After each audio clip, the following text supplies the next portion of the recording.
भारत में 10 करोड़ से ज्यादा लोग डायबिटीज या मधुमेह जिसे हम बोलते हैं उससे ग्रसित हैं और ऐसे में हमें ये जानना बहुत जरूरी है कि डायबिटीज ये क्या बीमारी होती है, इसके लक्षण क्या होते हैं। देखिए, हम जो भी खाना खाते हैं वो हमारे शरीर में जाके ग्लूकोज के फॉर्म में कन्वर्ट होता है और फिर वो हमारे शरीर के विभिन्न हिस्सों में जाता है। लेकिन ये कार्य जो है ये इंसुलिन के द्वारा होता है और कई लोगों में इंसुलिन सही मात्रा में बनता नहीं है, या अगर इंसुलिन बनता है तो शरीर उसको ठीक से उसके ऊपर एक्शन नहीं लेता, यानी कि इंसुलिन रेजिस्टेंस कुछ लोगों में होता है। ये जो इंसुलिन होता है ये पेनक्रियाज एक ग्रंथि होती है हमारे पेट में जहां से ये बनता है।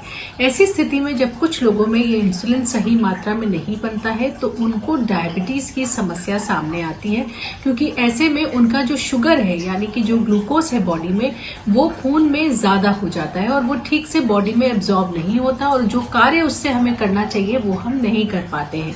इसे हम हाई ब्लड शुगर बोलते हैं या डायबिटीज बोलते हैं। अब कई तरह ये जो बीमारी होती है ये कुछ लक्षण भी लेकर के आती है जिससे कि हम इसे पहचान सकते हैं। जैसे कि जिन्हें डायबिटीज की परेशानी होगी उन्हें बहुत ज्यादा प्यास लगती है, सूखा मुंह रहता है, पेशाब बहुत जल्दी जल्दी आती है। कई बार ऐसे लोगों में देखने की समस्या आती है, यानी कि ठीक से दिखता नहीं है, धुंधलापन रहता है, बहुत ज्यादा थकान महसूस होती है। कुछ लोगों में वजन भी बहुत तेजी से कम होता है जब उन्हें डायबिटीज हो जाती है। ऐसी स्थिति में ये भी देखा गया है कि अगर कोई चोट लगे या कोई घाव हो तो वो धीरे धीरे ठीक होता है, यानी कि उतनी तेजी से ठीक नहीं होता है जैसे कि पहले होता था। वहीं ये भी देखा गया है कि फंगल इन्फेक्शंस जो है वो होने की संभावनाएं काफी ज्यादा बढ़ जाती है, उनकी समस्या बढ़ जाती है। और कई बार जो है ये भी देखा गया है कि लोगों में जो पेट से संबंधित परेशानियां आने लगती हैं, जैसे कि कॉन्स्टिपेशन, क्योंकि पेट की आंतें जितनी तेजी से काम करना चाहिए वो नहीं कर पाती और ऐसी स्थिति में कॉन्स्टिपेशन की समस्या भी सामने आने लगती है। तो हम बहुत आसानी से खून की जांच करा करके ये पता लगा सकते हैं कि डायबिटीज की समस्या है या नहीं है। और अच्छी बात यह है कि इसके लिए हमारे पास बहुत सारी दवाइयां हैं, इंसुलिन है जिसका इस्तेमाल करके हम अपने शुगर लेवल को कंट्रोल में रख सकते हैं। और बहुत जरूरी बात यह है कि हम अगर अपनी डाइट का ध्यान रखें, एक्सरसाइज करें तो उससे भी हम अपने शुगर को बहुत अच्छी तरह से कंट्रोल कर सकते हैं।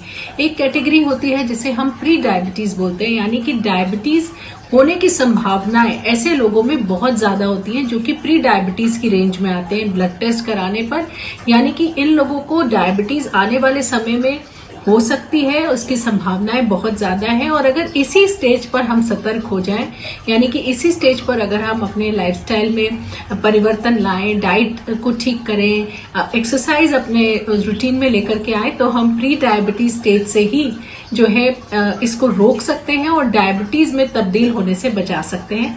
तो बहुत जरूरी है कि हम अपनी डाइट की तरफ ध्यान दें, एक्सरसाइज की तरफ ध्यान दें और जब भी ऐसे कोई लक्षण दिखाई दे तो तुरंत टेस्ट करके ये पता लगाएं कि डायबिटीज है या नहीं है। हेल्थ इन्फो न्यूज के यूट्यूब चैनल को सब्सक्राइब कीजिए और हमारी हर आने वाली वीडियो के नोटिफिकेशन के लिए बेल आइकॉन प्रेस करना ना भूलें।